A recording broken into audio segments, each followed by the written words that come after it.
السلام علیکم ورحمۃ اللہ وبرکاتہ۔ ناظرین، اپنی زندگی میں اسلامی رنگ بھرنے کے لیے ہمارے چینل اسلامک پورٹل 360 کو لازمی سبسکرائب کریں تاکہ ہماری نئی آنے والی اچھی اسلامک ویڈیوز آپ تک سب سے پہلے پہنچ سکیں۔ اگر آپ کو یہ ویڈیو پسند آئے تو لائک ضرور کریں اور اپنے دوستوں کو بھی شیئر کریں۔ جزاک اللہ۔ السلام علیکم ورحمۃ اللہ وبرکاتہ۔ محترم سامعین کرام، آپ خالد بن ولید کے بارے میں جانتے ہی ہوں گے۔ آپ کا شمار مکہ کے بڑے بڑے جرنیلوں میں ہوتا تھا۔ آپ بڑے شاہ سوار، بہادر اور شجاع انسان تھے۔ بنو مخزوم سے تعلق رکھتے تھے۔ بچپن میں اکرمہ بن ابی جہل سے ان کی گہری دوستی تھی۔ دونوں دوست تیر اندازی سیکھتے تھے اور پھر جب ان کا دوسرے دوستوں کے ساتھ مقابلہ ہوتا تو یہ دونوں دوست ہمیشہ دوسروں پر سبقت لے جاتے تھے۔ ان کا باپ ولید بن مغیرہ اسلام کا سخت دشمن تھا اور یہ بھی اسلام دشمنی میں اپنے باپ سے کم نہ تھے۔ غزوہ احد میں انہوں نے کفار کے لشکر کے ساتھ مسلمانوں کے خلاف جنگ میں شرکت کی۔ اہل مکہ نے انہیں لشکر کا کمانڈر بنا دیا اور لشکر کے دائیں حصے پر انہیں مقرر کر دیا۔ اللہ کی مدد اور نبی علیہ السلام کی حکمت عملی کی وجہ سے مسلمانوں کو اس جنگ میں فتح مل رہی تھی اور کفار اور خالد بن ولید اپنے لشکر کے ساتھ میدان جنگ چھوڑ کر بھاگ رہے تھے۔ لیکن مسلمانوں کی ایک بڑی غلطی پر جنگ نے اپنا پانسا پلٹ دیا۔ وہ غلطی کیا تھی؟ خالد بن ولید نے جب دیکھا کہ مقررہ تیر انداز جو نبی علیہ السلام نے عینین پہاڑی پر مقرر کیے ہیں پہاڑی سے اتر کر مال غنیمت سمیٹنے میں لگ گئے ہیں تو یہ دوبارہ واپس کوہ احد کا چکر کاٹ کر مسلمانوں پر حملہ آور ہو گئے۔ نبی علیہ السلام کی حکمت عملی پر عمل نہ کرنے کی وجہ سے مسلمانوں کو بہت زیادہ خسارہ اٹھانا پڑا اور جنگ نے اپنا پانسا پلٹ دیا، جس کی وجہ سے 70 مسلمان شہید ہو گئے۔ خالد بن ولید غزوہ خندق میں بھی شامل تھے۔ اسی طرح جب مسلمان حدیبیہ کے علاقے میں جمع تھے تو خالد بن ولید مشرکین کے شاہ سواروں کے ہمراہ نکلتے ہیں۔ اللہ کے رسول کے ساتھ اسفان کے مقام پر ان کا ٹکراؤ ہوتا ہے۔ نبی علیہ السلام اپنے ساتھیوں یعنی صحابہ کرام رضی اللہ عنہم اجمعین کو نماز ظہر بغیر کسی خوف کے پڑھاتے ہیں، لیکن جب آپ صلی اللہ علیہ وآلہ وسلم خالد کو دیکھتے ہیں کہ وہ اپنے لشکر کے ساتھ مسلمانوں پر حملہ کرنے کے ارادے میں ہیں تو اسی وقت آپ صلی اللہ علیہ وآلہ وسلم اپنے ساتھیوں کو صلاۃ الخوف پڑھاتے ہیں۔ اس طرح خالد بن ولید اپنے ارادے میں ناکام رہتے ہیں۔ آپ کا ایک بھائی ولید بن ولید پہلے ہی مسلمان ہو چکا تھا۔ اس کی بڑی تمنا تھی کہ اس کا بھائی خالد مسلمان ہو جائے۔ محترم سامعین کرام، فتح مکہ کے موقع پر جب مسلمان مکہ مکرمہ میں فاتحین کی صورت میں داخل ہوتے ہیں تو بہت سے مشرکین مکہ سے ادھر ادھر بھاگنے لگتے ہیں۔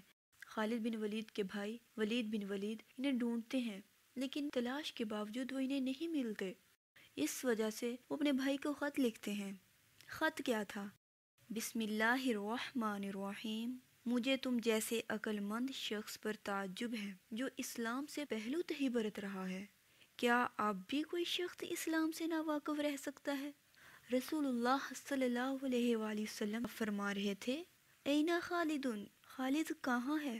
تو میں نے عرض کیا، اللہ تعالی اسے لے آئیں گے۔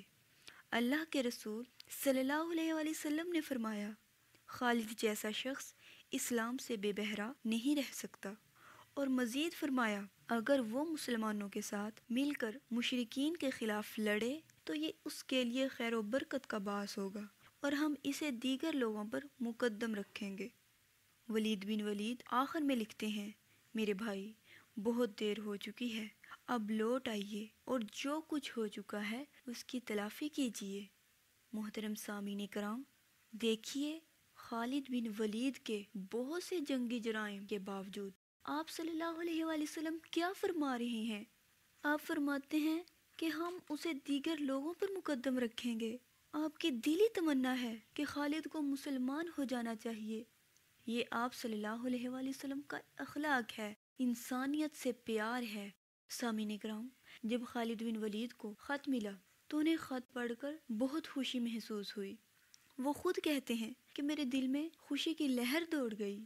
ان دنوں وہ ایک خوبصورت خواب بھی دیکھتے ہیں اور وہ اس خواب کی تعبیر اسلام قبول کرنا ہی سمجھتے ہیں۔ وہ اپنے دو ساتھیوں عمر بن عاص اور عثمان بن طلحہ رضی اللہ تعالی عنہما کے ساتھ مکہ مکرمہ سے مدینہ طیبہ کی طرف ہجرت کر جاتے ہیں۔ جب آپ صلی اللہ علیہ وآلہ وسلم کو ان کی آمد کا پتہ چلتا ہے تو آپ صلی اللہ علیہ وآلہ وسلم بہت زیادہ خوش ہوتے ہیں۔ آپ ان کے ساتھ خندہ پیشانی کے ساتھ ملتے ہیں۔ نبی علیہ السلام ایک بڑے دشمن اور دشمن کے بیٹے کو دیکھتے ہیں تو تبسم فرماتے ہیں۔ خالد بن ولید خود اپنا واقعہ بیان کرتے ہیں کہ میں نے کہا انی اشہد اللہ الہ الا اللہ وانک رسول اللہ، اور اللہ کے رسول اس کے جواب میں فرماتے ہیں الحمدللہ الذی ہداکا، ہر قسم کی تعریف اللہ ہی کے لیے ہے جس نے آپ کو ہدایت دی۔ قد کنت ارا لک عقلا رجوت اللہ یسلمک الا الی الخیر، مجھے تمہاری دانش مندی اور دور اندیشی سے امید تھی کہ وہ تمہیں ضرور نیکی اور خیر سے وابستہ کرے گی۔ اس کے بعد خالد رضی اللہ تعالیٰ عنہ نے نبی علیہ السلام کے سامنے عرض کی کہ میں نے اسلام سے بڑی دشمنی کی ہے، اب آپ میرے لیے مغفرت کی دعا کیجیے۔ تو آپ صلی اللہ علیہ وآلہ وسلم نے فرمایا خالد، اسلام سابقہ گناہوں کو کاٹ کر رکھ دیتا ہے، لیکن خالد بن ولید اصرار کرتے ہیں یا رسول اللہ اس کے باوجود بھی میرے لیے دعا کیجیے۔ تو نبی علیہ السلام دعا کرتے ہیں اے اللہ، خالد آج تک تیرے راستے سے روکنے کے لیے جتنی کوششیں کرتا رہا ہے اس کی وہ سب کوتاہیاں معاف فرما دے۔ محترم سامعین کرام، جانتے ہیں رسول اللہ صلی اللہ علیہ وآلہ وسلم نے اکیلے خالد بن ولید کے ساتھ یہ معاملہ نہیں کیا، بلکہ آپ رضی اللہ تعالی عنہ کے ساتھ آنے والے دو ساتھیوں عمر بن عاص اور عثمان بن طلحہ کے اسلام لانے پر آپ نے ارشاد فرمایا مکہ مکرمہ نے اپنے جگر گوشے ہمارے حوالے کر دیے ہیں، پھر میں کیوں نہ کہوں اب میری نگاہوں میں جچتا نہیں کوئی، اب میری نگاہوں میں جچتا نہیں کوئی، جیسے ہیں میرے سرکار ویسا ملتا نہیں کوئی۔ محترم سامعین کرام، اس واقعے سے ہمیں کیا سبق ملتا ہے کہ آپ صلی اللہ علیہ وآلہ وسلم کا اخلاق سب سے اعلیٰ تھا۔ ہمیں صرف انہی کی زندگی کو نمونہ بنانا چاہیے تاکہ ہم دنیا اور آخرت میں کامیاب ہو سکیں۔